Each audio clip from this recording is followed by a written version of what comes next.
Noong hindi pa binabalot ng gutom at pag-aalala ang bawat gabi ng pamilya Mendez, kilala si Rodrigo Mendez sa kanilang bayan sa Bulacan bilang isang lalaking marunong tumupad sa salita. Hindi siya mayaman, ngunit hindi rin siya kailanman naging palaasa. Sa gilid ng palengke, malapit sa terminal ng jeep, naroon ang maliit ngunit maayos niyang talyer na may nakasulat na karatulang kupas na sa araw at ulan, Mendez Auto Repair, tapat at maaasahan. Madalas, bago pa sumikat ang araw, bukas na ang talyer at naroon na si Rodrigo, nakayuko sa makina ng tricycle, motorsiklo o lumang kotse ng mga suki niyang matagal nang nagtitiwala sa kanya. "Rodrigo, baka pwedeng mamaya na lang ang bayad ko," nahihiyang sabi ng magsasakang si Mang Tonyo minsang nagpahigpit ng preno ng kanyang tricycle. Ngumiti lamang si Rodrigo habang pinupunasan ng kamay ng basahan. "Ayos lang, Mang Tonyo. Ang mahalaga, makauwi kayo ng ligtas. Kapag meron na, saka nyo na lang ibigay." Ganon siya. Hindi siya yumaman sa talyer dahil mas nangingibabaw sa kanya ang awa kaysa tubo. Ngunit hindi iyon naging problema noon dahil mayroon siyang sapat na kinikita para sa simpleng buhay na pinapangarap niya kasama ang kanyang asawa na si Liza at ang dalawa nilang anak na sina Benjo at Mariel. Si Liza ang kabaligtaran ni Rodrigo sa maraming bagay. Tahimik siya, maingat, at mas mapagmatsyag sa tao. Kung si Rodrigo ay mabilis magtiwala, si Liza ay marunong magduda. Ngulit sa kabila noon, malalim ang kanilang pagsasama. Siya ang nag-aayos ng maliit nilang bahay, siya ang nagtitipid sa gastusin, at siya rin ang laging nagpapaalala kay Rodrigo na unahin ang pamilya bago ang ibang tao. Isang hapon, habang naghahapunan sila ng adobong sitaw at pritong galunggong, masayang ibinalita ni Rodrigo ang matagal na niyang pangarap. "Liza," sabi niya habang nilalagyan ng kanin ang pinggan ni Mariel, "iniisip ko, kung mapapalago natin ang talyer, baka pwede na tayong kumuha ng mas malaking pwesto. Hindi na tayo hanggang dito lang." Napatingin si Liza sa kanya. "Saan ka kukuha ng dagdag puhunan?" "May nakausap ako, si Hector Salcedo, kaibigan ng pinsan ni Berting. Marunong daw sa papeles, sa pagkuha ng supplier, may kapital din. Kung magsasama kami, baka mas mapabilis." Bahagyang natigilan si Liza. "Hindi mo naman ganun kakilala ang taong yan." "Hindi pa," sagot ni Rodrigo, "pero maayos kausap at saka minsan lang dumarating ang oportunidad." Tahimik na nagpatuloy sa pagkain si Liza, ngunit halata sa mukha niya ang alinlangan. Si Benjo, na nooy nasa unang taon ng high school, masaya namang napangiti. "Tay, ibig sabihin ba niyan, makakabili na tayo ng sariling kompresor, yung hindi nahiram?" Tumawa si Rodrigo. "Oo anak, at baka balang araw, hindi ka na lang taga-abot ng wrench, baka ikaw na ang tumulong sa akin sa accounting." Maging si Mariel, na mas bata at mas inosente pa ay pumalakpak. "At ako tay, anong gagawin ko?" "Ikaw?" sagot ni Rodrigo habang hinahaplos ang ulo nito. "Ikaw ang magiging unang teacher o doktor sa pamilya natin." Napuno ng pag-asa ang munting hapag-kainan na iyon. Sa gabing iyon, unang beses sa mahabang panahon na natulog si Rodrigo na mas magaan ang dibdib. Hindi niya alam na ang pangarap na akala niya'y magiging tulay paatas ang siya ring huhukay ng bangin sa kanyang mga paa. Sa mga sumunod na buwan, naging abala si Rodrigo sa pagpalawak ng talyer. Dumating si Hector Salcedo sa buhay nila na laging planchado ang polo, makintab ang sapatos at mabilis magsalita na parabang lahat ng problema ay may madaling solusyon. Marunong siyang magpaliwanag ng bagay na hindi sanay pakinggan ni Rodrigo: inventory, supplier contracts, installment accounts, expansion strategy. Para kay Rodrigo, si Hector ang sagok sa kanyang kakulangan sa kaalaman sa negosyo. "Rodrigo, sayang ang galing mo kung pang-barangay lamang abot mo. Dapat pinapalawak mo to. Pwede tayong kumuha ng fleet accounts, taxi, delivery vans, kahit LGU service vehicles. Ako ang bahala sa papel, ikaw sa trabaho." At naniwala si Rodrigo. Unti-unti niyang ibinuhos ang kanyang ipon, pati perang itinabisanan nila para sa emergency ng pamilya. May pagkakataon pa nang isinangla niya ang maliit na lupang minana sa kanya ng kanyang yumayong na ama, bagay na lalong kinabahan si Liza. "Rodrigo," maaring sabi ni Liza isang gabi habang natutulog na ang mga bata, "hindi ako mapalagay. Parang napakabilis ng lahat. Halos buong ipon na natin ang nailalagay mo riyan." Umupo si Rodrigo sa gilid ng kama at napayuko. "Naiintindihan ko, Liza, pero ito na yung pagkakataon. Konting tiis lang. Kapag umayos ito, hindi na tayo mamomroblema. Mapag-aaral natin ng maayos sa mga bata. Kung hindi umayos, tumingin siya sa asawa. Hindi ko pababayaan ng pamilya natin. Hindi niya iyon sinabi para manloko. Totoo ang intensyon niya. Ngunit minsan, kahit tapat ang puso ng tao, hindi sapat iyon laban sa panlilinlang. Nagsimula ang problema sa mga piyesang in-order na hindi dumating. Sumunod, may mga kliyenteng sinasabing nakausap na raw sila ni Hector at nakapagbigay na ng down payment.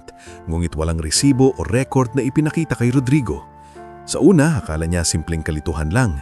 Ngulit habang tumatagal, dumadami ang nawawalang pera. Lumalaki ang utang sa supplier at mas nagiging mailap si Hector. Bakit hindi mo siya tawagan ng tawagan? Pabulong ngunit may panginginig sa galit na sabi ni Lisa isang umaga. Tinatry ko nga eh. Sagot ni Rodrigo hawak ang luma niyang cellphone. Patay lagi ang linya. Dapat noon pa lang na pinakinggan mo ako. Masakit man ang sinabi ni Lisa, hindi iyon kasing sakit ng katotohanang unti-unti nang lumalantad. Isang araw, dumating ang supplier nilang si Mr. Castañeda kasama ang 2 tauhan. Rodrigo, 3 buwan ka nang delayed sa bayad. Matigas na sabi ng lalaki. Kung hindi ka makakapagbayad ngayong linggo, kukunin namin ang mga gamit na nakapangalan sa kontrata. Nalito si Rodrigo. Pero sabi ni Hector, nabayaran na ang kalahati. Sino si Hector? Ikaw ang nakapirma rito. Parang gumuho ang paligid ni Rodrigo. Sa mismong araw ding iyon, nalaman niyang wala na si Hector sa inuupahang opisina. Walang iniwang address, walang bakas. Taning utang, sirang pangalan at wasak na negosyo ang iniwan nito. Sa mga sumunod na linggo, isa-isang nawala ang lahat. Kinuha ang mga bagong kagamitan. Huminto ang ilang suki sa pagpapagawa dahil kumalat ang balitang baon siya sa utang. Ang masakit, may ilan pang bumulong na baka kasabwat siya sa panloloko. Maging ang dating paggalang ng mga tao sa kanya ay napalitan ng pag-iwas at pagdududa. Hindi naman siguro kung magnanakaw, di ba? Mahina niyang sabi minsang mag-isa sa loob ng halos bakanting talyer. Ngunit kahit wala siyang kasalanan, hindi siya iniligtas ng katapatan niya mula sa resulta ng kapahamakan. Pagkalipas ng ilang buwan, isinaran niya ang talyer. Ang bahay na dati nilang inuupahan sa murang halaga ay hindi na nila kayang bayaran dahil sa mga huling obligasyong naiiwan sa kanya. Napilitan silang lumusad patungong Maynila at makitirapan samantala sa pinsan ni Lisa na si Norma sa isang masikip na eskinita sa Tondo kung saan ang mga dingding ng bahay ay manipis, ang init ay nakakulong sa yero at ang pag-asa ng bawat tao ay parang laging nakikipag-agawan sa usok at alikabok. Mabait si Norma, mulit halata ring hirap din ito sa buhay. May 3 rin itong anak at isang asawang pedicab driver na si Nestor. Sa simula, maayos ang pagtanggap nila, ngunit ramdam ni Rodrigo ang bigat ng pakikisiksik. Pasensya na kayo kung dito muna kayo, sabi ni Norma habang inaayos ang banig na paglalatagan ng mga bata. Alam mo namang maliit lang talaga tong bahay. Ayos lang, Norma. Mabilis na sagot ni Lisa, kahit halatang pinipigil ang hiya. Malaking tulong na ito sa amin. Doon nagsimula ang bagong yugto ng kanilang buhay. Mas masikip, mas mahirap, at mas mapait. Si Rodrigo ay kumapit sa kahit anong trabaho. Minsan kargador sa palengke, minsan helper sa pag-aayos ng rubong. Gulit dahil wala siyang permanenteng koneksyon at lagi siyang sa unahan ng listahan na matatanggal kapag kumukunti ang tao, walang tumatagal na hanap buhay. Kalaunan, nakakuha siya ng trabaho bilang construction helper sa isang maliit na proyekto sa Caloocan. Mababa ang sahod, mapapagod, ngunit tiniis niya. Araw-araw, madaling araw pa lang ay umaalis na siya, tanga ng baong kanin na datis asin o toyo lang ang ulam. Tay, pag may sweldo ka na, pwede bang makabili ulit ako ng notebook? Minsan, tanong ni Benjo habang kinukumpuni ang punit nitong tsinelas gamit ang alambre. Napakurap si Rodrigo. Oo naman anak, konting tiis lang. Ngumit ang konting tiis na iyon ay humaba ng humaba hanggang sa mawalan na ng kulay ang mga pangako. Isang araw sa trabaho, nadulas si Rodrigo habang may buhat na hollow block sa basang bahagi ng konstruksyon. Hindi man siya nabalian, napuruhan ng kanyang likod at balikat. Pagkatapos ng 2 araw na hindi siya makabuhat ng maayos, pinalitan na siya ng foreman. "Pasensya na pare," sabi ng foreman na si Rolando, hindi man lang tumitingin ng diretso. "Kailangan namin ng malakas lagi, hindi pwedeng mabagal sa site." Umuwi si Rodrigo ng gabing iyon na halatang pigilang luha. Sa maliit na bahay ni Norma, nadatnan niyang inuubo si Liza habang nakasandal sa dingding. Namumutla ito. Mas payat na kaysa dati. Liza, magpatingin na tayo sa health center bukas, sabi niya. Umiling si Liza. Pera na naman. Unahin na lang natin ang pagkain ng mga bata. Ngunit kahit ang pagkain, unti-unti nang nagiging problema. Dahil sa kakapusan, napilitang huminto muna si Benjo sa pag-aaral. Hindi niya sinabi sa mga kaklase ang totoo. Nagdahilan na lang siyang magtatrabaho muna. Si Mariel naman, kahit bata pa, ay nagsimulong sumama sa kapitbahay na si Aling Tess tuwing hapon para magbenta ng sampagita sa labas ng simbahan. Nang unang makita ni Rodrigo ang kanyang anak na may hawak na garlandang sampagita, halos mabasag ang dibdib niya. Mariel, bakit ka sumama roon? Naninginig niyang tanong. Nagulat ang bata, ngulit ngumiti pa rin. Para makatulong po tay, sabi ni nanay kahit kaunti lang. Hindi nakasagot si Rodrigo. Tumingin lamang siya sa maliliit na daliri ng anak niyang nangingitim sa dumi at alikabok. Noon niya naramdaman ang bigat ng pagkabigo na hindi kayang tapalan ng matatamis na pangako. Sa bawat araw na lumilipas, unti-unti ring nauubos ang mga natika nilang gamit na pwedeng isanla. Nauna ang lumang radyo, sumunod ang electric fan. Pati wedding ring ni Liza ay ibinenta na rin nang hindi ito nagrereklamo, kahit alam ni Rodrigo kung gaano kahalaga iyon para sa asawa niya. Isang gabi, halos wala silang maihain kundi lugaw na halos tubig malang ang laman. Tahimik ang lahat. Si Benjo ay nakayuko. Si Mariel ay pilit sinusundot ang iilang butil ng kanin sa gilid ng mangkok. Si Liza naman ay pilit nagpapakatatag, ngulit halatang nanghihina. Biglang nagtanong si Mariel sa inosenteng tinig. Tay, bukas po ba? May totoong ulam na tayo? Parang may humigpit na bakal sa lalamunan ni Rodrigo. Hindi siya agad nakasagot. Tumingin siya kay Liza at doon niya nakita ang luha na pilit nitong itinatago. Kinagabihan, habang tulog na ang lahat, tahimik siyang lumabas ng bahay. Wala siyang dalang kahit ano kundi isang lumang supot. Hindi niya alam kung saan siya pupunta sa una, pero alam niyang hindi siya pwedeng umuwi kinabukasan nang hindi maipapakain sa mga anak niya. Habang naglalakad siya sa madilim na kalsada ng Maynila, dumaraan sa gilid ng mga karinderyang nagsasara at mga establishmentong nagliligpit ng basura. Unti-unting linulunod ng hiya ang bawat hakbang niya. Dati siyang lalaking nagbibigay ng palugit sa may utang. Dati siyang ama na may pangarap para sa mga anak. Dati siyang mekanikong marangal na may sariling pangalan sa bayan nila. Ngayon, ang tanging laman ng isip niya ay kung saan siya makakakuha ng tirang pagkain bago tuluyang sumikat ang araw. Sa ilalim ng malamlam na ilaw ng poste, huminto siya sa tapat ng isang iskinita kung saan nakatambak ang mga itim na supot ng basura mula sa mga kainan sa paligid. Naninginig ang kamay niyang hinigpitan ng hawak sa lumang supot.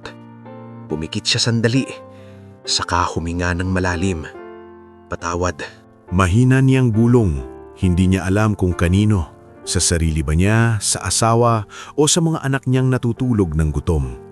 At sa unang pagkakataon sa buong buhay niya, lumapit si Rodrigo Mendez sa tambak ng itinapong tira-tirang pagkain, handang lunukin ang huling piraso ng kanyang dangal para lamang may maiuwi sa mga anak niya kinabukasan. Nakatayo si Rodrigo Mendez sa tapat ng tambak ng itim na supot, habang ang mahinang ilaw mula sa poste ay bahagyang tumatama sa nangingitim na tubig sa gilid ng kanal. Sa magdamag na katahimikan ng eskinita, tanging lagitik ng plastik at malalayong tunog ng tricycle ang naririnig. Nanginginig ang kanyang mga daliri habang dahan-dahan niyang inilalapit ang kamay sa isang supot na may bakas ng mantika sa labas. Hindi niya akalaing darating ang araw na ang lalaking dati may sariling talyer at may mga kustomer na humihingi pa ng pabor sa kanya ay hahantong sa ganitong kalagayan. Naghahanap ng tirang makakain sa tambak ng basurang itinapon ng mga taong hindi man lang iisipin kung may nagugutom sa paligid nila. Ngunit sa sandaling iyon, hindi na dangal ang pinakamabigat. Mas mabigat ang naaalala niyang mukha ni Mariel, ang tanong nitong kung may totoong ulam ba sila kinabukasan. Mas mabigat ang katahimikan ni Benjo na pilit nagpapakatatag. Mas mabigat ang tuyong pag-ubo ni Lisa sa gilid ng banig habang sinasabing ayos lang siya kahit halatang hindi. Dahan-dahan niyang sinilip ang loob ng unang supot. Halo-halong karton, tissue at mga buto ng manok ang laman. Sa pangalawa, may kaning dumikit sa styrofoam at ilang pirasong gulay na lantang-lanta na. Pinilit ni Rodrigo na huwag isipin kung paano iyon napunta roon. Pinagpag niya ang ilang piraso sa lumang supot na dala niya, pinipili lamang ang mukhang maaari pang mahugasan at maiinit muli. Sa bawat pirasong naiuhulog niya sa supot, para siyang pinipiga ng kahihiyan, ngulit pinipili niyang tiisin iyon dahil mas ayaw niyang marinig ang sikmura ng mga anak niyang walang laman. Pasensya na, bulong niya sa sarili habang kinukuha ang kalahating piraso ng pritong isda na nakadikit pa sa karton ng take-out box. Maya-maya, may narinig siyang mahinang kalansing ng bakal na pinto sa dulo ng iskinita. Napalingon siya. Doon niya napansin ang pinanggagalingan ng mga supot ay ang likurang bahagi ng isang malaking restaurant. Malinis ang dingding, may ilaw sa likod at may bakurang may gate na bahagyang nakaawang. Sa itaas nito ay tanaw ang likod ng isang eleganteng gusali na salamin ng bintana at maliwanag pa rin kahit 10 oras na ng gabi. Hindi niya mabasa ang buong pangalan mula roon, ngulit halatang hindi iyon ordinaryong kainan. Isa yung mamahaling restaurant, yung tipong tinitingnan lamang niya noon kapag may inaayos yang sasakyan sa mas magagandang bahagi ng lungsod. Napatitig siya sa bahagyang nakabukas na gate. Sa loob ay may ilang sako ng basura at mga lalagyang plastik na hindi pa nailalabas sa mismong eskinita. Mabilis na pumasok sa isip niya na baka mas maayos pa ang pagkain sa loob kaysa sa mga nauna nang itinambak sa labas. Napaatras siya ng kaunti. Alam niyang mali ang pumasok. Alam niyang isang hakbang na lang iyon mula sa paghahanap sa itinapon patungo sa tunay na panghihimasok. Ngunit sa gabing iyon, ang pagitan ng mali at kailangan ay halos hindi na niya maaninag. Naaalala niya ang pamumutla ni Lisa habang pinipilit kumain ng lugaw. Naaalala niya ang pagngiti ni Mariel kahit gutom. At naaalala niya kung paanong umiwas ng tingin si Benjo kapag nagtatanong siya kung kaya pa ba nitong bumalik sa eskwela. Sa dulo, nanaig ang pagiging ama kaysa hiya ng isang lalaki. Pumasok siya sa nakaawang na gate ng dahan-dahan. Hindi siya lumalakad na parang magnanakaw, lumalakad siya na parang taong tinutulak ng pangangailangan sa isang sulok na hindi niya gustong pasukin. Sa loob ay may 3 malalaking lalagyan ng itinatapong pagkain. Hindi pa ito nahahalo sa ibang basura at may ilang tray na may natirang kanin, pasta at karne. Sa isang sulok ay may nakasalansang na mga hindi pa natatapong styrofoam container na tila galing sa mga kinanselang order o pagkaing hindi na ihain. Mabilis ang kabog ng dibdib niya. Inilabas niya ang lumang supot at sinimulang maingat na mag-ipon ng anumang mukhang malinis pa. Iniiwasan niyang magkalansing. Minsan pa, pinipili niya lamang ang sa tingin niyang maaari pang mapakuluan o maiinit muli. Hindi niya naiisip ang sarili. Ang nasa isip niya lamang ay kahit kaunting laman ng tiyan para sa pamilya. Habang abala siya, sa kabilang bahagi naman ng restaurant ay kasalukuyang nagsasara ang huling shift ng mga empleyado. Sa dining area, si Gerald Valerio, ang supervisor, ay nakatayo malapit sa counter at nagbibilang ng resibo. Matangos ang ilong, maayos ang hutsig at laging may kunot sa noo kapag may hindi nasusunod sa panmantayan niya. Para sa kanya, ang restaurant ay hindi lamang lugar ng trabaho, kundi teritoryong kailangang kontrolado sa bawat galaw. Matigas niyang sabi, "Ayokong bukas may makita akong kalat sa likod. Naintindihan ba?" "Opo, Sir Gerald." Sabay-sabay na tugunin na Jonah at Tristan, kapwa service staff na pagod na rin sa maghapong serbisyo. Sa malapit, si Daryl Ponce, isa sa mga senior waiter, ay abalang nag-aayos ng mga huling gamit. Hindi siya kasing angas ni Gerald sa pananamit, ngunit sa tindig at pananalita ay kitang-kita ang matigas niyang disposisyon. Galing siya sa hirap at ilang taon niyang tiniis ang pangmamaliit ng iba bago siya umangat sa trabaho. Dahil doon, nabuo sa kanya ang maling paniniwalang ang pagiging mahigpit at walang awa ay tanda ng pagiging propesyonal. Para kay Daryl, ang kahinaan ay luho na hindi dapat pinapakita, lalo na sa mga mas mababa sa tingin niya. Tristan, yung wine glass sa table 7, may watermark pa. Sita niya. Ilang beses ko bang sasabihin na hindi pwedeng bara-bara rito? Napayuko si Tristan. Pasensya na Kuya Daryl, uulitin ko po. Mula sa kitchen entrance, lumabas si Celeste Abarca, ang manager ng branch.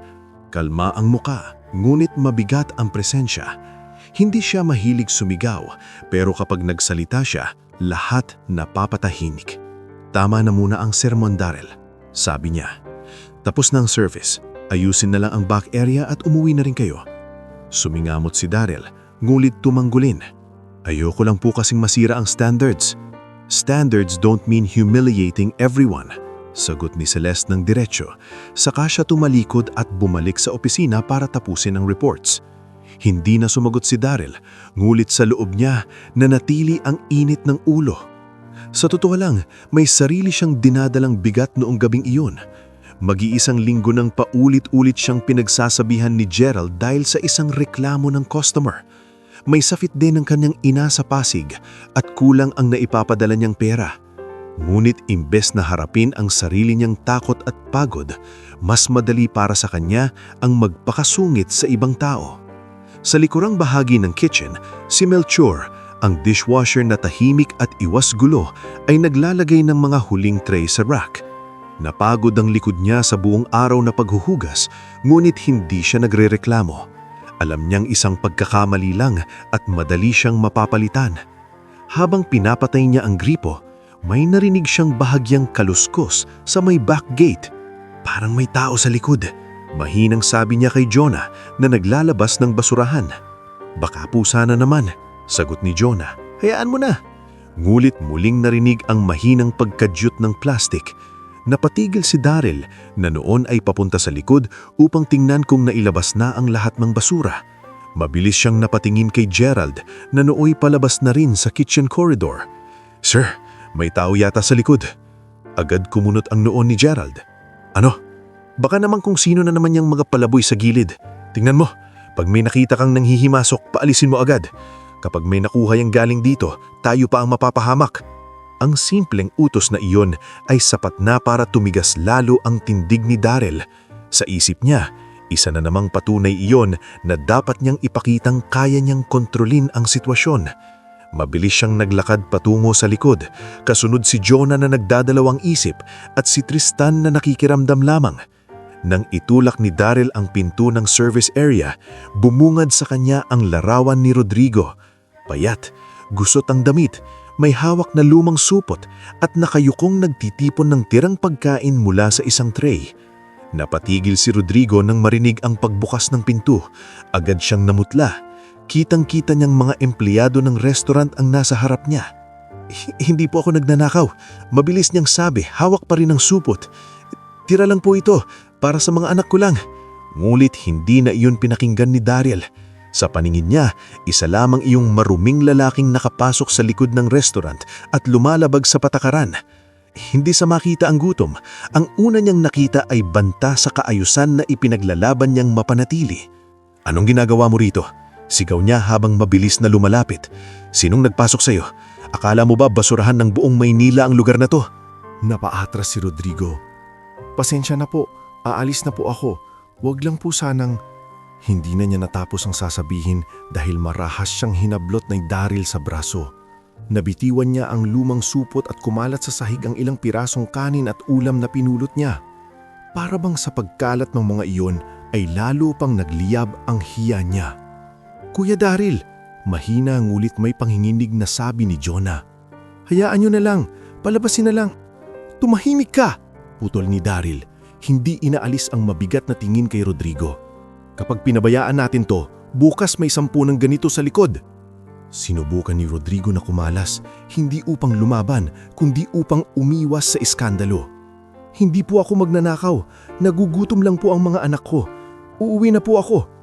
Ngunit sa pagnanais na magpakitang kontrolado sa harap ng kapwa niya empleyado at sa takot mapagalitan ni Gerald, Nawalan ng anumang awa si Daryl.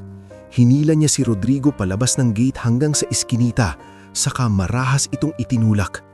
Dahil sa panghihina ng katawan, natumba si Rodrigo sa sementong basa. Hindi pa iyon nakontento, mabilis siyang nilapitan ni Daryl at sinuntok sa pisngi. Bumagsak ang ulo ni Rodrigo sa gilid ng pader. Saglit siyang nawalan ng direksyon. Alingaw-ngaw sa makipot na iskinita ang tunog ng suntok at ang mahinang daing ng isang amang hindi na lumalaban. "Dito ka na nga nagnanakal, manggugulo ka ba?" Galit na sabi ni Daryl. "Lumayas ka bago kita ipahuli." Mula sa pintuan, napatigil si Tristan. Kita sa mukha nito ang gulat. Si Jonah na may napaatras, nanginginig ang mga kamay ngunit hindi makasingit sa tensyon. Sa likod nila, nakasilip lamang si Melchor, nakahawak pa sa basang apron. Gusto niyang magsalita, gusto niyang sabihing tama na.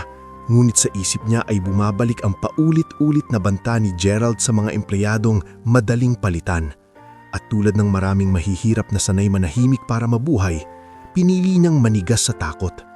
Dahan-dahang bumangon si Rodrigo, namimilipit sa sakit at hiya. Hindi siya tumingin ng diretso kay Daryl. Sa halip, agad niyang pinulot ang lumang supot at ang mga natirang pirasong hindi pa nadudumihan ng tuluyan. Nanginginig ang kanyang mga kamay, ngulit pinagpupulot pa rin niya ang bawat maaaring maiuwi, kahit pa may bakas na ng alikabok at tubig ulan. Sa tagpong iyon, mas lalong bumigat ang hangin para sa mga nakasaksi. Ang isang ama na binugbog na, ngulit ang unang inalala pa rin ay ang mga natitirang tira para sa mga anak. "Umalis ka na!" Muli pang sigaw ni Daryl. Tumanggo si Rodrigo, hindi na sumagot. Ngulit nang yumuko siya upang kunin ang huling bagay na nalaglag mula sa kanyang bulsa, isang lumang ID holder ang kumalas at tumama sa semento. Dumulas ito papunta sa ilaw, kaya malinaw na nakita ang pangalang nakasulat. Sa mismong sandaling iyon, napako ang tingin ni Daryl sa ID na nasa lupa. Hindi iyon ordinaryong identification card ng isang pulubi o construction worker. Luma na ito, kupas ang kulay, ngunit mababasa pa rin ang pangalan ni Rodrigo Mendez at ang titulong konektado sa isang kilalang foundation. Isang pangalang ilang beses na niyang narinig noon sa mga balitang tumutulong sa mga maralita at scholars. Nang makita iyon ni Daryl, ang matigas niyang mukha ay tila biglang nawalan ng kulay. Ang kamay niyang nakahanda sa ng manulak pang muli ay unti-unting nanghina sa kanyang tagiliran.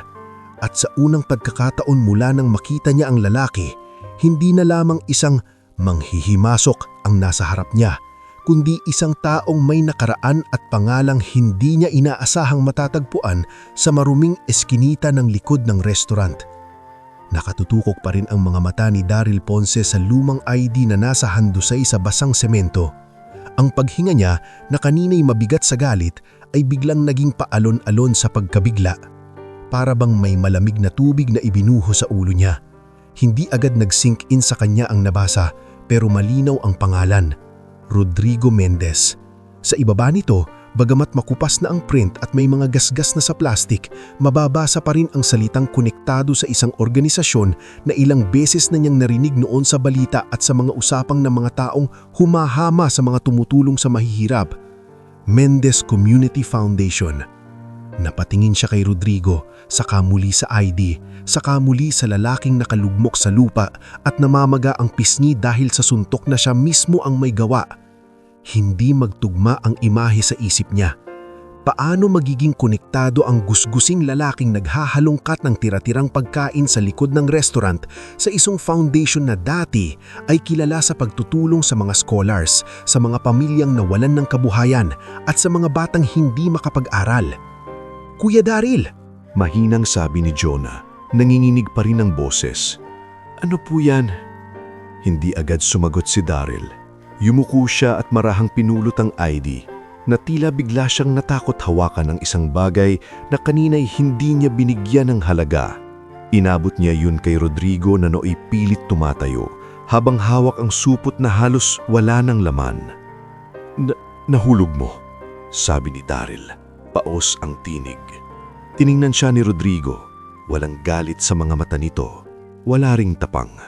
Ang naroon ay pagod, hiya, at iyong matinding pagkasiphayo ng isang taong sanay ng lunukin ng sakit dahil wala na siyang lakas para ipagtanggol ang sarili. Kinuha niya ang ID at agad itong isinilid sa bulsa na para bang ayaw niyang makita pa ng iba. "Aalis na po ako," mahina niyang sabi. Ngunit bago pa siya makalayo, isang boses mula sa loob ng pinto ang tumawag. "Anong nangyayari rito?" Lahat ay napalingon. Nakatayo sa service entrance si Celeste Abarca, ang manager. Maayos pa rin ang tindig niya, ngunit halatang may hindi magandang kutob sa bilis ng kanyang paglabas. Mula sa likuran niya ay sumilip din si Gerald Valerio, ang supervisor, nakakunot ang noo at tila handang pagalitan ang sinumang pasaway sa gabing iyon. Mabilis na nagsalita si Gerald. "Ma'am, may palaboy na pumasok sa likod. Pinapaalis lang ni Daryl." Ngulit hindi sa kanya tumingin si Celeste. Nakatuon ang mata niya sa lalaking nakatayo sa eskinita, sa namamagang isngi nito, sa nagkalat na kaunting pagkain sa lupa at sa kung paano nakahawak si Rodrigo sa kanyang tagiliran na tila nasaktan sa pagbagsak. "Pinapaalis?" Malamig na ulit ni Celeste. "O binugbog?" Tahimik ang paligid. Hindi sumagot si Daryl, hindi rin makakilo si Jonah at Tristan. Si Melchor na may napayuko, hawak-hawak pa ang basang apron. Lumapit si Celeste sa gate at tumingin ng diretso kay Rodrigo. "Sir, nasaktan po ba kayo?" Napayuko si Rodrigo, para bang nahihiyang tawaging sir sa kalagayan niya. "Ayos lang po, kasalanan ko rin. Pumasok po ako sa likod. Naghahanap lang po ako ng maiuwi sa mga anak ko." Ang simpleng sagot na iyon ang lalong nagpabigat sa hangin. Maging si Gerald na kanina'y puno ng yabang sa pag-uutos ay bahagyang natigilan. Ngunit bago pa siya makasingit, may isa pang boses na nagmula sa likod ni Celeste. "Rodrigo?" Hindi iyon boses ng pagkadismaya. Hindi rin boses ng simpleng pagkagulat. Isa iyong tinig na may kasamang pagkilala. Tila galing sa isang alaala na matagal nang nakabaon, mulit biglang nabuhay. Lumabas mula sa koridor si Paula Gamboa, ang assistant manager, nakararating lamang mula sa inventory office sa ikalawang palapag. May hawak pa siyang folder, ngulit sa sandaling makita niya ang mukha ni Rodrigo, literal na nabitawan niya iyon. Kumalat ang ilang papel sa sahig. "Sir Rodrigo?" Muling sambit niya. Ngayon ay mas malinaw na. Napakunot ang noo ni Celeste. "Kilalang kilala mo siya?" Hindi agad nakasagot si Paula. Napatakip siya sa bibig na tila pinipigil ang sariling emosyon. Saka siya lumapit, dahan-dahan, tila natatakot magkamali sa nakikita niya. "Sir, ako po si Paula. Paula Gamboa. Scholar po ninyo sa Mendez Community Foundation. Noong college, kayo po ang tumulong sa aking..." Nagulat sina Jonah at Tristan. Maging si Daryl ay tila lalong namutla. Ang pangalang hawak ng ID ay isa na ngayong totoong tao sa harap nila. Hindi kathang isip, hindi peke, at lalong hindi ordinaryong palaboy. Bahagyang napatingin si Rodrigo kay Paula. Saglit siyang tila naghanap sa alaala, hanggang sa unti-unting lumambot ang kanyang mukha sa gitna ng pagod. "Paula, ikaw ba yung nursing student noon? Yung galing sa Nueva Ecija?" Napaiyak si Paula. "Opo, kayo po ang nagbayad ng last 2 years ko sa kolehiyo. Kayo rin po ang nagbigay ng allowance noong nag-stroke ang tatay ko." Lalong tumahimik ang paligid. Minsan pa, bumalik sa isip ni Paula ang mga panahong akala niya ay tuluyan ng maglalaho ang pangarap niyang makatapos. Anak siya ng isang magsasakang nabaon sa utang. Noong second year college, halos huminto na siya sa pag-aaral dahil hindi na nila kayang bayaran ng matrikula, pamasahe at dormitoryo. Sa panahong iyon, isa ang Mendez Community Foundation sa iilang organisasyong totoong tumutulong sa mga estudyanteng hindi kayang ilaban ang pangarap ng mag-isa. Hindi sikat sa social media ang foundation noon. Hindi ito maingay. Ngulit kilala ito sa mga komunidad dahil tahimik itong nagbibigay ng scholarship, gamot, livelihood grants at emergency aid. At sa likod ng maraming desisyong iyon ay si Rodrigo Mendez. Hindi siya ang tipong mayamang nakaupo lamang sa aircon na opisina. Madalas siyang bumababa mismo sa komunidad, nakikipag-usap sa mga pamilya, nakikinig sa mga prinsipal at nagsisigurong ang tulong ay mapupunta sa totoong nangangailangan. Hindi niya gustong ipasok sa foundation ang politika o kapalaluan. Para sa kanya, ang pondo ng foundation ay hindi pera para sa kapangyarihan. Iyon ay pananagutan. Noon, nang kausapin siya ni Paula sa unang pagkakataon sa isang maliit na orientation room, nanginginig pa ang dalaga sa hiya. "Sir," sabi noon ni Paula, "kahit kalahati lang po ng matrikula, gagawan ko po ng paraan ng iba." Ngumiti lang si Rodrigo. "Hindi mo trabaho ang ikahiya ang kahirapan mo. Trabaho mo ang mag-aral ng mabuti. Kami na ang bahala sa tulong." Ang simpleng pangungusap na iyon ang tumatak sa isip ni Paula sa loob ng maraming taon. Kaya nang makita niya ngayon ang taong minsang nagsalba sa pangarap niya, nakadungaw sa gilid ng eskinita, duguan ng labi at may hawak na supot ng tirang pagkain, parang may humila sa puso niya pababa. "Bakit po kayo napunta sa ganito?" Nanginginig niyang talong. Napailing si Rodrigo. Tila ayaw na niyang palakihin pa ang usapan. "Mahabang kwento na yun. Huwag mo nang isipin. Gusto ko lang sanang makakuha ng maipakain sa mga anak ko." Hindi na nakapagpigil si Paula. Lumingon siya kina Celeste at Daryl at sa mga matang iyon ay wala nang takot sa ranggo o posisyon. "Sinaktan niyo siya?" Walang makasagot. Si Celeste ang una nang bumaling kay Daryl. "Totoo ba?" Namumutla si Daryl. "Ma'am, akala ko po kasi." "Akala mo ano?" Putol ni Celeste. "Na dahil mahirap ang itsura, wala nang karapatang tratuhin ng maayos?" Nayuko si Daryl. Sa unang pagkakataon noong gabing iyon, tila hindi na siya makabuo ng depensa. Mabilis na gumuho ang yabang niya sa harap ng bigat ng katotohanan. Ngulit hindi pa rin iyon sapat para burahin ang nagawa niyang pananakit. Tumikhim si Gerald at pilit sumingit. "Ma'am, may protokol naman po talaga tayo. Delikado po kapag pinatayagan." "Hindi ako nagtatanong tungkol sa protokol. Tungkol sa ginawa ninyo ang pinag-uusapan."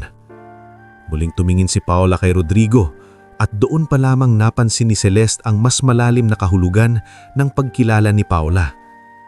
Hindi lamang pala simpleng donor ang kaharap nila. Ang lalaking pinalayas at sinaktan sa likod ng restaurant ay isang taong minsang naging dahilan para mabago ang buhay ng sarili niyang assistant manager. At habang nakatingin silang lahat kay Rodrigo, tila dahan-dahang nabubuo sa isip nila ang lawak ng buhay na hindi nila alam. Hindi siya basta-bastang pulubing napadpad sa likod ng gusali. Isa siyang lalaking may dignidad, may nakaraan, at may mga natulungan bago siya mismo linamon ng kapalaran. Makalipas ang ilang sandali, marahang nagsalita si Celeste. "Sir Rodrigo, pasok po muna kayo. Pahiran man lang natin ang sugat nyo." Ngunit umiling si Rodrigo. "Wag na po, nakakahiya na. At saka, may mga anak akong naghihintay." Sa sagot na iyon, lalong nabasag ang loob ni Paula. Sa kabila ng lahat, ang una pa rin itong iniisip ay ang mga anak. Hindi ang sugat, hindi ang hiya, hindi ang posibilidad na maaari niyang ipahiya pabalik ang mga nakasakit sa kanya dahil sa nalaman nilang pagkatao niya. Halip, iniisip pa rin niya ang gutom sa bahay. Napasinghap si Jonah. Si Tristan naman ay hindi na makatingin. Si Melchior naman ay tila nagsisisi sa katahimikang pinili niya. At si Daryl, na kanina'y matapang na nanuntok, ay para ng unti-unting linalamon ng sariling konsensya. Pinulot ni Paula ang mga papel na nalaglag sa sahig, ngunit ang isip niya ay bumabalik sa mas matatandang pangyayari na hindi alam ng lahat sa restaurant. Maraming taon na ang nakalilipas. Bago pa tuluyang humina ang Mendez Community Foundation, may mga bulong-bulong na sa ilang board members. May ilang gustong gamitin ang pondo para sa mas agresibong expansion. Mga proyekto raw na mas kikita, mas lalaki ang returns, at mas madadagdagan ng influence ng foundation. Ngulit tutol si Rodrigo. Hindi niya gustong gawing negosyo ang pondong ipinagkatiwala para sa tulong. Isa sa mga pinaka-agresibo noon sa pagtutulak ng ganitong direksyon ay isang lalaking laging mahusay magsalita at maayos manamit. si Hector Salcedo. Noon pa man, marunong nang magmanyobra si Hector sa mga papeles at sa isip ng mga tao. Kung ang iba ay lantaran kung magnakaw, si Hector ay ngumingiti habang ginagawa iyon. Nang tumanggi si Rodrigo sa mungkahing gamitin ang bahagi ng pondo sa mga high-risk na negosyo at self-serving investments, doon nagsimulang lumamig ang samahan nila. Marami ang hindi nakakita ng banggaan nila dahil hindi iyon isinapubliko ni Rodrigo. Hindi siya mahilig sa skandalo. Ngunit may ilan, tulad ni Paula na minsang volunteer sa admin office ng foundation, ang nakapansin kung paano dahan-dahang naging mailap ang usapan sa boardroom. Hindi ito pera para yumaman tayo. Minsang narinig ni Paula na sabi ni Rodrigo sa isang saradong pulong. May mga batang hindi makapag-enroll dahil sa pondong hawak natin. Huwag niyong gawing laruan ng tiwala ng mahihirap. Ngunit hindi nagtagal, nagulo ang sistema.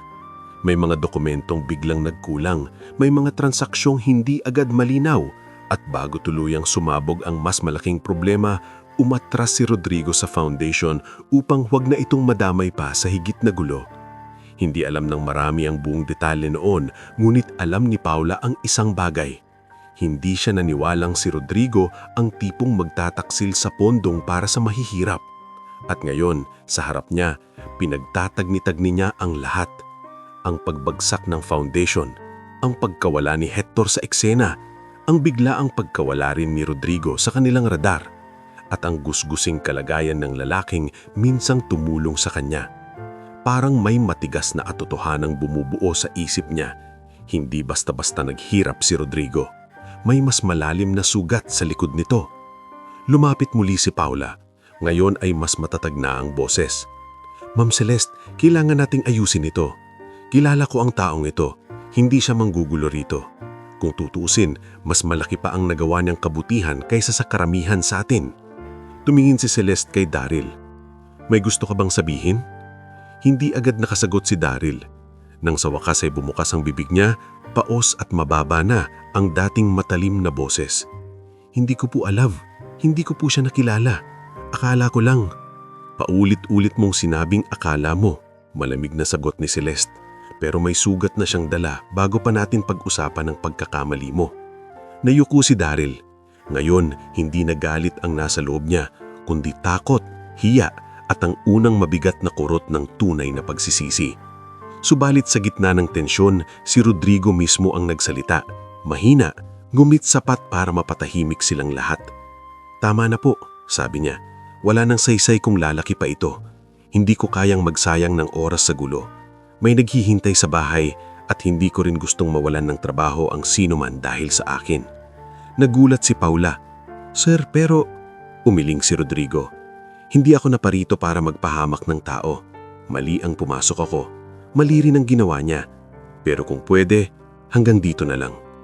Ang ganoong uri ng pagpapatawad sa mismong gabi ng pananakit, sa mismong harap ng mga taong bumastos sa kanya, ay lalo pang nagpabigat sa pakiramdam ng mga nakapaligid. Hindi iyon kababaan, hindi iyon takot, isa iyong pagod na hindi na naghahanap ng ganti dahil mas mahalaga sa kanya ang makauwi at mabuhay ang pamilya sa susunod na araw. Tahimik na napatitig si Celeste kay Rodrigo. Sa karanasan niya sa pamamahala ng tao, kabisado na niya ang iba't ibang anyo ng pagmamataas, paninisi at panlalamang. Ngunit hirang siyang makakita ng isang taong may sapat na dahilan para gumanti, ngunit pinipiling umiwas dahil mas mahalaga ang kabutihan kaysa sa sariling galit.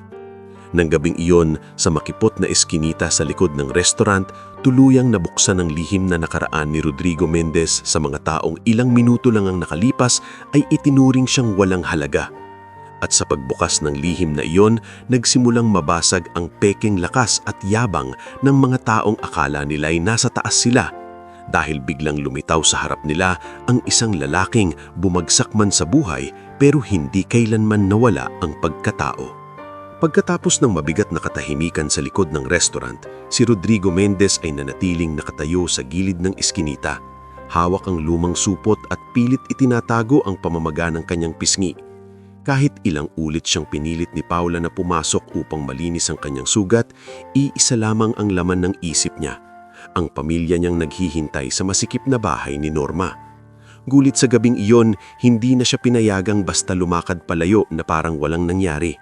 Sandali lang po si Rodrigo. Mabilis na sabi ni Paula, halos nagmamakaawa ang tinig. Kahit 5 minuto lang, hindi po pwedeng umuwi kayong ganyan. Paula, tama na. Mahina niyang tugon. Nakakahiya na. Sapat na yung nalaman mo kung sino ko dati. Hindi ko kailangan ng awa. Hindi nagpatalo si Paula. Hindi po ito awa. Utang na loob ko po ito sa inyo. Noong panahon na wala akong malapitan, kayo ang hindi tumalikod. Huwag niyo pong ipagkait sa akin na makabawi man lang. Napatingin si Celeste Abarca kay Rodrigo, saka sa dugong bahagyang namumuo sa gilid ng labi nito. Pumasok po kayo, sabi niya. Kalmado, gumit may diin. Bilang manager ng lugar na ito, responsibilidad kong ayusin ang nangyari. At bilang tao, hindi kita hahayaang umuwi na sugatan. Sa wakas, napabuntong hininga si Rodrigo. Hindi iyon tanda ng pagsang-ayon dahil husto niya, kundi tanda ng pagod na wala ng lakas makipagtalo pa. Dahan-dahan siyang sumunod sa kanila, papasok sa likurang service area. Habang naglalakad siya, hindi man lang makatingin ng diretso si Daryl Ponce. Ang dati niyang matigas na tindig ay tila gumuho kasabay ng pagkalaglag ng yabang niya sa iskinita. Sa maliit na clinic corner ng restaurant, nilinis ni Paula ang sugat ni Rodrigo gamit ang bulak at antiseptic. Napangiwi ito sa hapdig, ngunit hindi nagreklamo. Sa tabi nila, tahimik na nakatayo si Celeste, habang si Gerald ay halatang hindi komportable sa sitwasyon. Hindi siya sanay makita ng eksenang hindi niya kontrolado. Magkano ang kinikita mo ngayon, Rodrigo? Biglang tanong ni Celeste, diretsyo, ngunit hindi bastos. Bahagyang natawa si Rodrigo, yung mapait na tawang wala ng saya. Kung may trabaho, minsan 300, minsan 200 piso, minsan wala. May regular kang trabaho? Umiling siya. Wala na po, kung saan may papasok na maliit na racket. Tumingin si Paula kay Celeste, pareho silang tila may iisang tiniisip. Maya-maya, si Celeste na rin ang nagsalita. May bakante tayo sa maintenance, sabi niya. Matagal nang kulang ang tao natin roon. Pansamantala lang dapat, pero kung maayos ang trabaho, pwedeng maging regular. Napatingin si Rodrigo, halatang hindi agad naniwala. Maintenance? Tumanggo si Celeste. Oo, hindi ito limos. Trabaho ito. Maagang pasok, mabigat ang gawain, maraming aayusin sa likod, sa dining area, sa storage, minsan pati minor repairs. At base sa mga narinig ko, marunong ka sa mga gamit at pagkukumpuni. Ma'am, singit ni Gerald, bahagyang tutol ang tono. Hindi po ba masyadong... Tinapunan siya ni Celeste ng malamig na tingin. May mas angkop ka bang sagot sa nangyari ngayong gabi? Hindi na umimik si Gerald. Nanatiling tahimik si Rodrigo. Ilang segundo siyang tila nakatulala, hindi dahil sa kawalan ng sagot, kundi dahil matagal na simula nang huli siyang inalok ng disenteng trabaho nang hindi muna hinuhusgahan ng itsura niya. Ayoko pong maging pabigat, sabi niya sa wakas. Mas pabigat ang konsensya kaysa sa isang masipag na tao, sagot ni Celeste. Kung tatanggapin mo, Lunes ang simula, trial period muna. Pero malinaw ako, dito, trabaho ang usapan, hindi awa. Unti-unting nabasa ng luha ang gilid ng mga mata ni Rodrigo, ngunit mabilis niya rin iyong pinunasan. Tatanggapin ko po. Sa gabing iyon, bago siya umuwi, hindi tira-tirang pagkain ang inuwi niya. Si Paula mismo ang nag-ayos ng maayos na packed meals mula sa kitchen. Kanin, gulay, sabaw at 2 pirasong ulam na malinis at bagong init. Hindi ito itinapon, hindi ito pinulot. Inabot iyon sa kanya nang may gulang.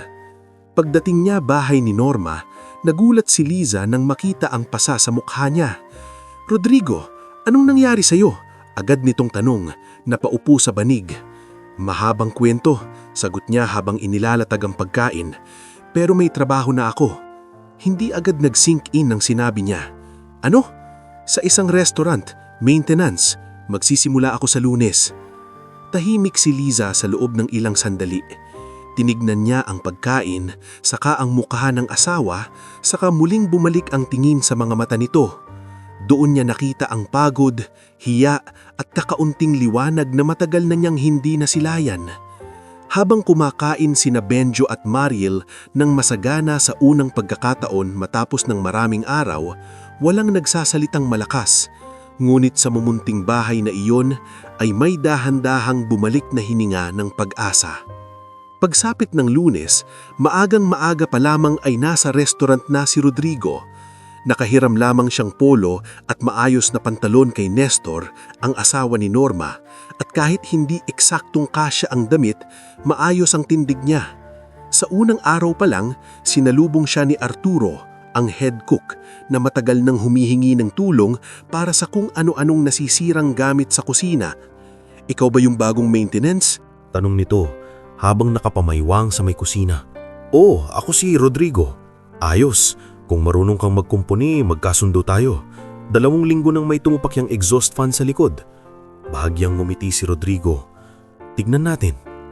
Kasama sa unang mga araw niya ang pag-aayos ng luma ng hinges ng storage room, pagkakabit ng ilaw sa koridor, paghigpit ng lumuluwag na paa ng mga upuan at pag-aayos ng tumutulong gripo sa prep area. Hindi glamorous ang trabaho. Walang pumapalakpak, walang humahanga. Ngulit sa bawat tornilyong nahihigpitan at bawat sirang bagay na muling gumagana, tila unti-unti ring bumabalik ang pakiramdam ni Rodrigo na may silbi pa siya.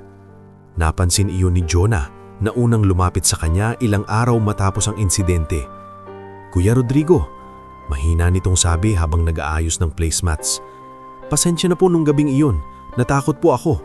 Hindi ako nakapagsalita." Huminto si Rodrigo sa pag-aayos ng sirang rack at tumingin sa dalaga. Hindi lahat ng tahimik masama na agad. Minsan may mga taong hindi lang alam kung paano lalaban. Napayuko si Jonah, ngunit gumaan ang mukha niya sa simpleng tugon na iyon. Si Melchor man ay kalaunay lumapit din habang pareho silang nasa likod. "Kung kailangan mo lang tulong sa pagbuhat, tawagin mo lang ako," sabi nito. "Hindi ako masyadong nagsasalita, pero gusto kong bumawi." Tumanggu si Rodrigo. "Salamat." Unti-unti, naging pamilyar siya sa galaw ng buong lugar. Si Arturo sa kitchen ay palaging makasimangot, ngunit may mabuting loob. Si Jonah ay mabulis kumilos at masayahin kapag hindi pagod. Si Tristan ay nerbyoso ngunit masipag. Kahit si Gerald na sa unay malamig ay napilitang kilalanin ang halaga ni Rodrigo nang mapansin niyang nabawasan ang repair expenses dahil sa husay nito sa pagkukumpuni. Makalipas ang ilang buwan, naging malinaw sa lahat na hindi lamang pala ordinaryong maintenance man ang nakuha nila. May disiplina si Rodrigo, marunong makisama at hindi maromot sa tulong. Kapag may bagong empleyadong nalilito sa sistema ng stockroom, siya ang tahimik na nagtuturo. Kapag may sirang electric fan sa staff area, hindi niya ipinagpapabukas. Kapag may mabigat na buhatin, nauuna siyang humawak kahit wala namang nagsasabi. Isang hapon, habang inaayos niya ang sliding door ng pantry, lumapit si Celeste. "Rodrigo," sabi niya, "napapansin ko ang trabaho mo. Malinis, maayos at walang reklamo." Ngumiti siya ng bahagya. "Trabaho lang po." "Hindi lang trabaho," sagot ni Celeste. "Bihira ang taong maayos gumawa kahit walang nakakakita." Sa kabilang banda, ang taong pinakamabigat ang pinagdadaanan sa mga buwang iyon ay si Daryl. Simula nang mangyari ang insidente, tila hindi na siya mapakali. Hindi siya mapagsabihan ng paulit-ulit ni Celeste, ngunit ang totoong nagpapahirap sa kanya ay hindi ang banta ng memo, kundi ang araw-araw niyang pagharap kay Rodrigo, ang taong sinuntok niya, ngunit siya pang nanatiling mahinahon at hindi nagsumbong para mawasak ang kabuhayan niya. Isang beses, nadaanan ni Daryl si Rodrigo sa storage room habang nag-aayos ito ng sirang latch. Ilang segundo siyang nakatayo lang sa pintuan, halatang may gustong sabihin, ngunit hindi alam kung paano sisimulan. "May kailangan ka ba?" tanong ni Rodrigo nang hindi tumitingin. Napalunok si Daryl. "Wala, ako lang." Hindi niya natuloy. Umalis siya. Ngunit habang tumatagal, lalo siyang inuusig ng konsensya. Lalo na nang minsang mabalitaan niyang ang dahilan kung bakit hirap na hirap ang ina niyang magpagamot ay dahil hindi na sapat ang ipon nila at may atraso rin siya sa pamilya sa ilang maling desisyon na gawa niya noon. Noon niya unti-unting nakita na ang pagiging marahas at mapagmata ay hindi pala tunay na lakas. Isa lamang itong takip sa sarili niyang takot. Sa wakas, isang maulang gabi, nadatna niya si Rodrigo sa likod ng restaurant, hindi na bilang palaboy, kundi bilang empleyadong nagsisiguro na hindi babahain ang drainage. Lumapit si Daryl, basang-basa ang gilid ng sapatos. "Rodrigo," tawagin niya. Huminto si Rodrigo at tumayong tuwid. Hindi umiwas ng tingin si Daryl sa pagkakataong iyon. "Matagal ko nang gustong sabihin to. Pasensya na sa ginawa ko. Wala akong excuse. Hindi ko dapat ginawa yon. Hindi kita kilala doon pero kahit hindi kita kilala, wala pa rin akong karapatang tratuhin ka ng ganon." Tahimik lamang si Rodrigo. Nagpatuloy si Daryl, halos mabasag ang boses. "Araw-araw kitang nakikita rito. Mas maayos ka pa makitungo kaysa sa akin. Samantalang ako pa yung unang nanakit. Hindi ko alam kung mapapatawad mo ako, pero gusto kong humingi ng tawad nung diretsyo." Matagal bago sumagot si Rodrigo. Pinagmasdan niya ang mukha ng lalaking minsang nagpabagsak sa kanya sa eskinita at sa unang pagkakataon ay nakita niya roon ang totoong hiya, hindi lamang takot sa parusa. "Hindi ko nabitbit yung galit," sabi niya sa wakas. "Masyado na ako maraming problemang pinapasan para ipunin pa yon.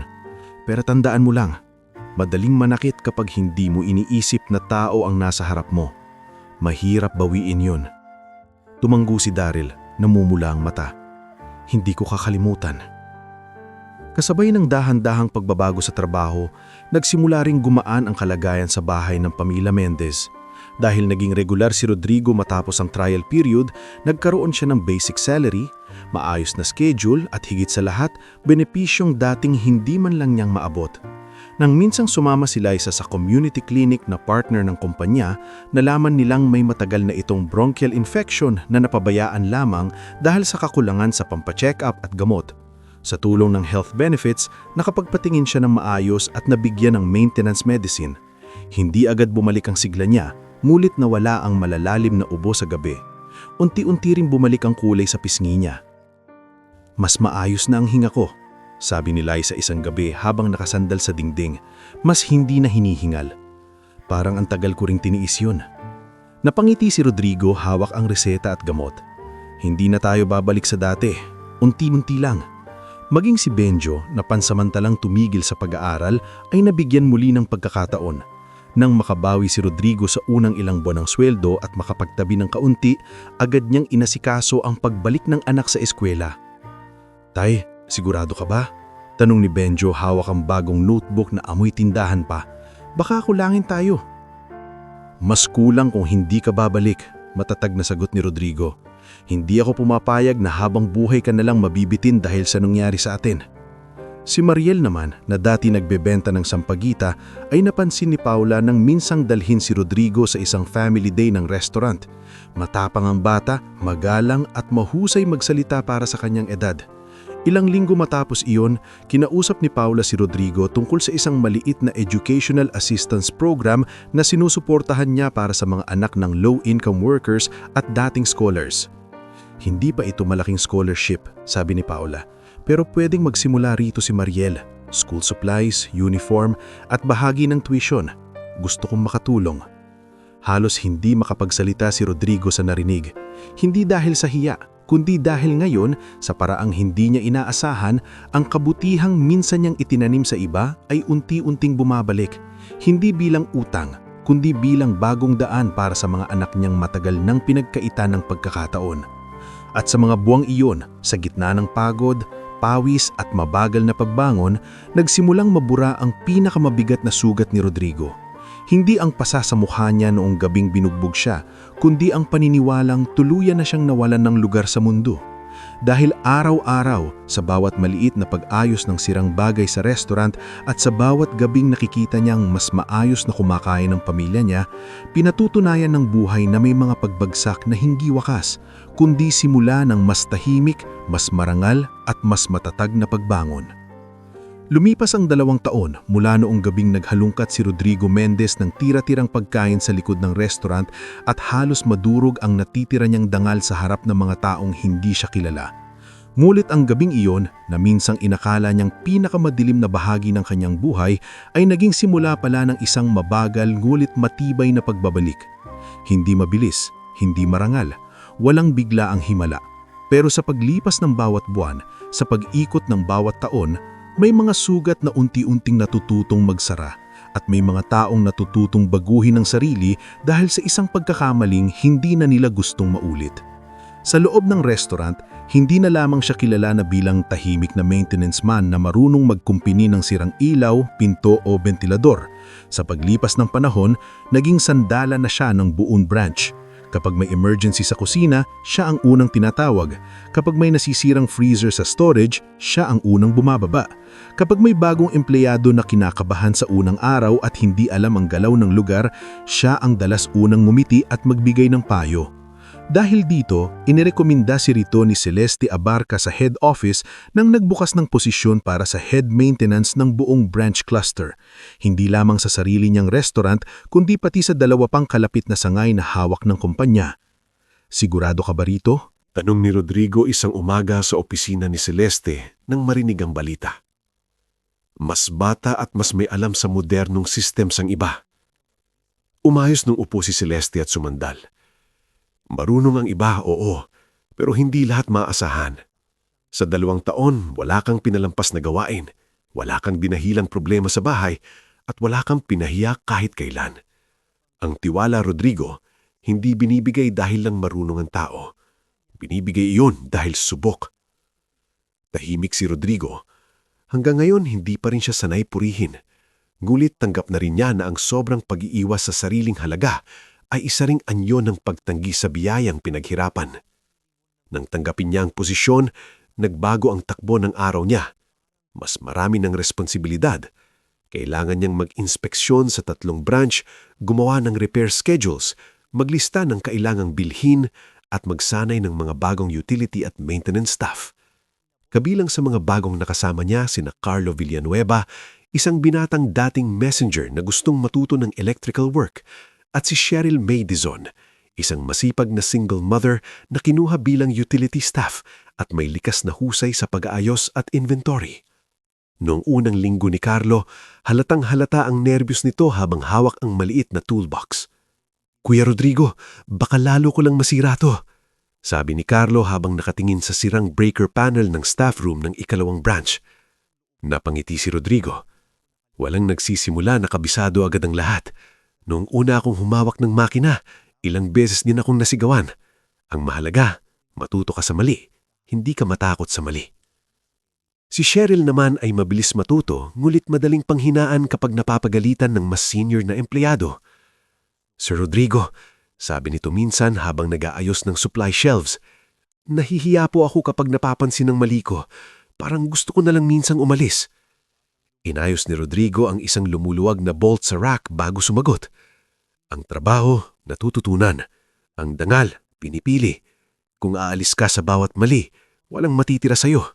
Pero kung aayusin mo, darating ang araw na ikaw naman ang magtuturo sa iba." Hindi man niya sinasabi ng direkta, alam ng mga nakakasama niya na ang bawat payo niya ay may bigat na pinanggagalingan. Hindi iyon galing sa librong binasa o seminar na dinaluhan. Galing iyon sa pagkakadapa, pagkakabugbog at muling pagbangon. Sa bahay naman, kapansin-pansin na rin ang pagbabago sa pamilya Mendez. Nakalipat sila mula sa masikip na bahay ni Norma papunta sa isang maliit ngunit maayos na inuupahang apartamento sa Caloocan. Hindi iyon malaki, 2 silid lang, may munting kusina at yero pa rin ang bubong, ngunit may sarili na silang espasyo. May sinira silang naisasara ng hindi nakikisiksik sa iba at higit sa lahat, wala ng batang natutulog ng gutom.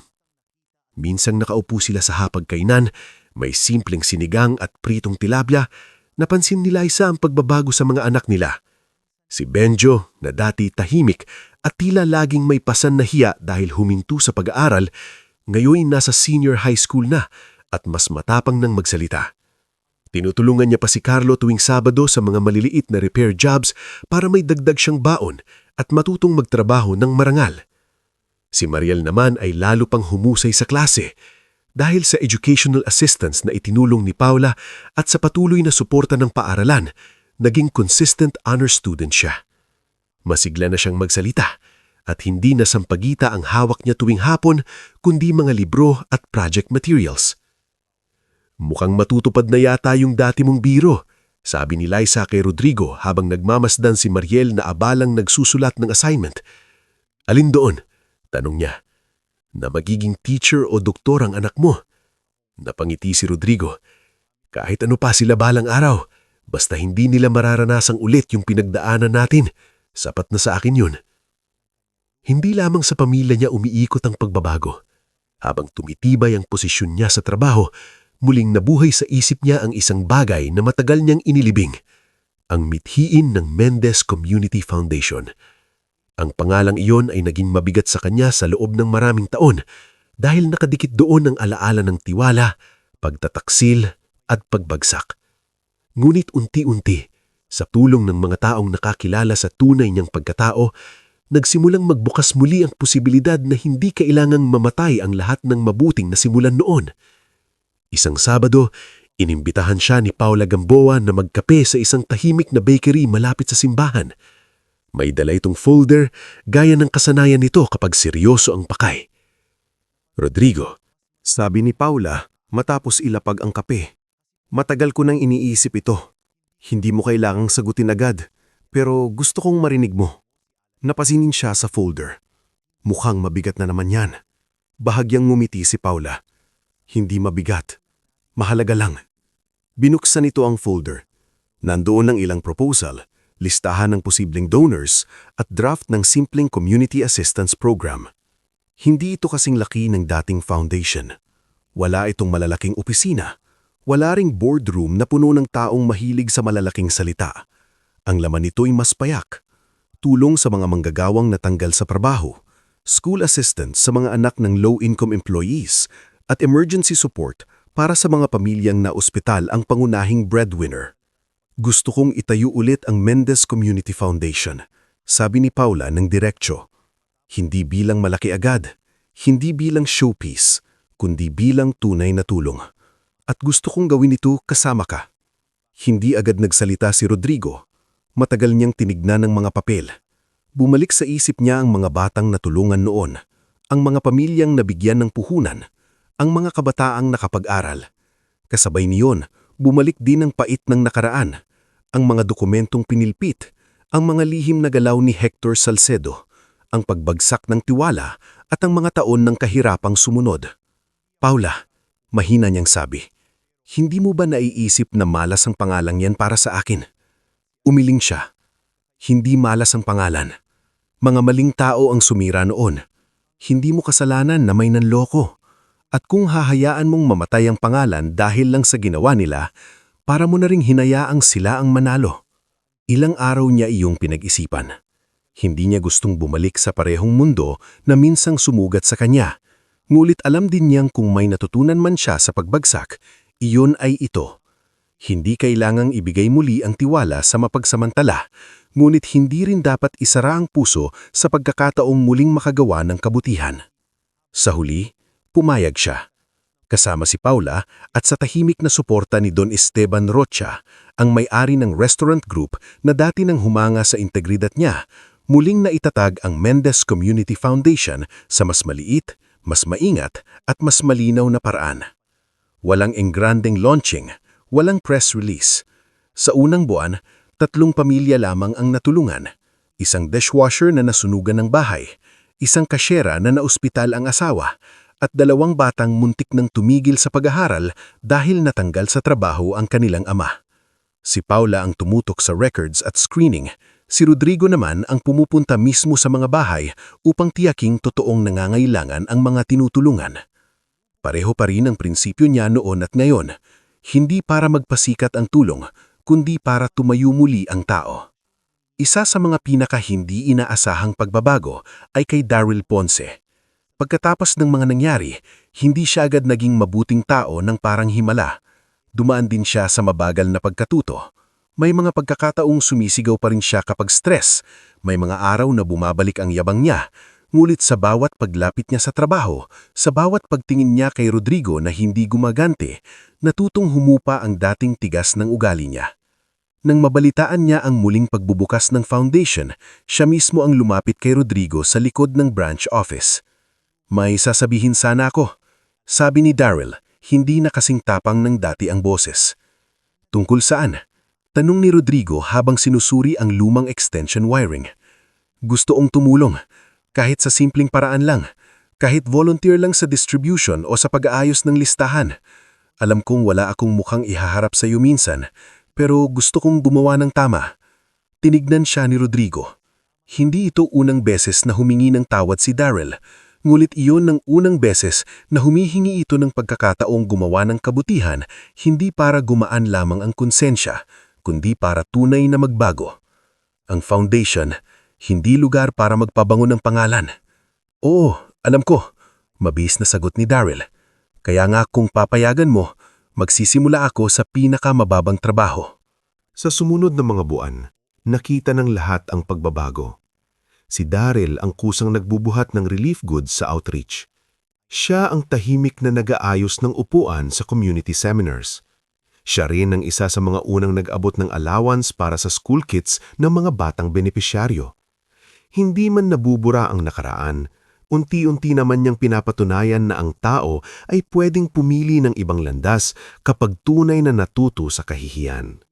Ngulit dumating ang araw na tila ibabalik ng kapalaran ang isang multong matagal nang nakabaon.